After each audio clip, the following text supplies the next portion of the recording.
Hello friends. स्वागत है आप सभी का मेरे चैनल अभी एस्ट्रोलॉजी में। आज हम बात करेंगे आपकी कुंडली के 9वें घर के बारे में, जिसे भाग्य भाव कहते हैं। 9वें भाव में ग्रह जब बैठते हैं तब वो बताते हैं कि कब आपकी ज़िंदगी में धन का सुख मिलेगा और कब आपका जीवन में खुशियाँ आएंगी, सुख समृद्धियाँ आएंगी। तो अगर हमें धन और आपके जीवन के सुख के बारे में पता करना है तो उसके लिए सबसे अच्छा जो स्रोत है वो आपकी जन्म कुंडली का 9वां भाव है। ज्योतिष शास्त्र में 9वें भाव को भाग्य स्थान कहते हैं।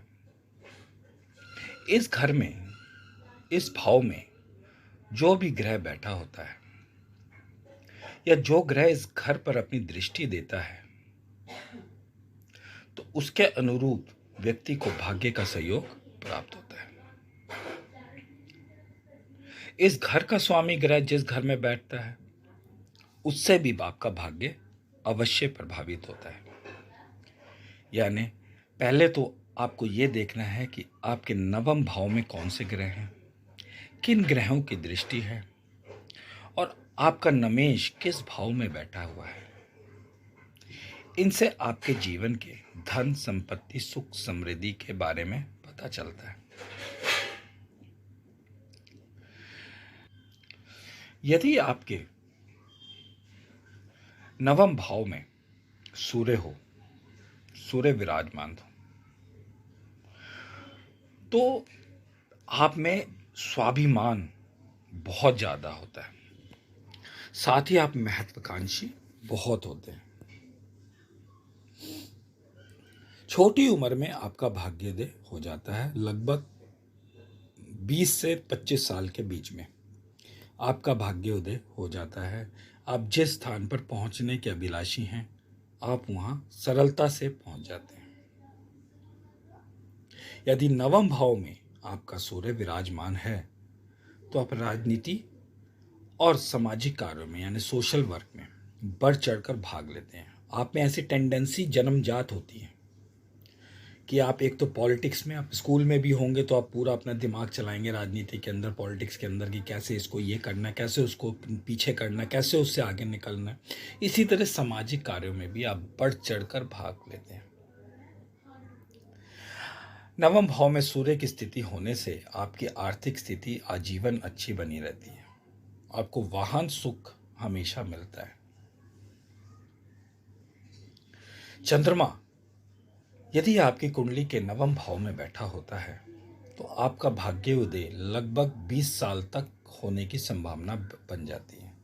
यानी यहाँ पे जनरली ये देखा गया है कि चंद्रमा आपके कुंडली के 9वें भाव में विराजमान है तो जीवन के 16, 17, 18 साल के बाद, 16 से 20 साल की उम्र में आपका भाग्य आपको बहुत सपोर्ट करने लगता है। आप पढ़ाई में हैं तो बहुत ज़बरदस्त तरीके से अचानक से एकदम ब्राइट स्टूडेंट की तरह आप निकल कर बाहर आते हैं। आप में इतना टैलेंट हो जाता है कि आप 25 साल से पहले अपने मुकाम पर पहुंच सकते हैं। आप में दयालुता बहुत होती है। आप लोगों को देखकर पिघल जल्दी जाते हैं। आप धार्मिक प्रवृत्ति के होते हैं। जल से जुड़े क्षेत्र में आपको लाभ हो सकता है। आप मैरीन इंजीनियर बनना चाहते हैं, आप नेवी में जाना चाहते हैं तो यहाँ चंद्रमा आपको सपोर्ट करता है। या जल से संबंधित कोई भी बिजनेस आगे आप करना चाहते हैं तो वो आपको सफलता प्रदान करता है। यहाँ चंद्रमा आपका 9वें भाव में है तो आपको एक चीज़ ज़रूर ध्यान देनी है कि जन्म स्थान से दूर अगर जाकर आप अपना कोई काम धंधा, पढ़ाई लिखाई कुछ करते हैं तो जीवन में आपकी तरक्की बहुत ज़बरदस्त होती है। आज हालांकि आजकल तो हर बच्चा देखने को देखा जाए तो वो जहाँ जन्म लेता है वहाँ पढ़ता ही नहीं है, वहाँ से दूर जाके पढ़ता है, दूर जाके जॉब करता है।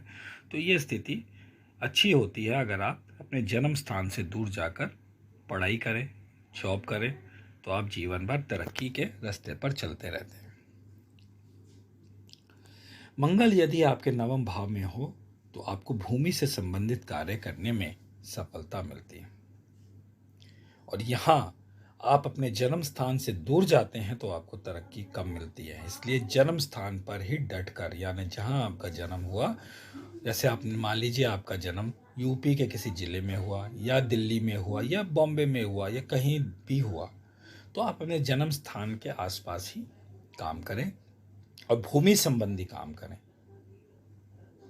कंस्ट्रक्शन वर्क कर सकते हैं, लैंड सेल परचेज कर सकते हैं, घर बनवा सकते हैं, प्रॉपर्टी डीलिंग का काम कर सकते हैं। तो यहाँ आपको फायदा मिलने के संकेत बने रहते हैं। कई बार मंगल की यहाँ स्थिति आपको गलत तरीके से भी धन कमाने के लिए उकसाएगी, लेकिन आपको अपने ऊपर कंट्रोल रखना जरूरी हो जाता है। धन तो आएगा, लेकिन कहते हैं ना कि गलत तरीके से कमाया गया धन ज़्यादा फलता नहीं है, वो गलत चीज़ पर ही खर्च होता है। तो कोशिश करें कि गलत तरीके से धन ना कमाएं। बुध नवम भाव में होगा तो आपका भाग्योदय थोड़ा लेट 30 से 35 साल के बीच में होता है। आप में कल्पनाशीलता बहुत ज़्यादा होती है, इसलिए आप अच्छे लेखक, अच्छे राइटर, अच्छे पोइट्री लिखने वाले पोइट बन सकते हैं, कवि बन सकते हैं।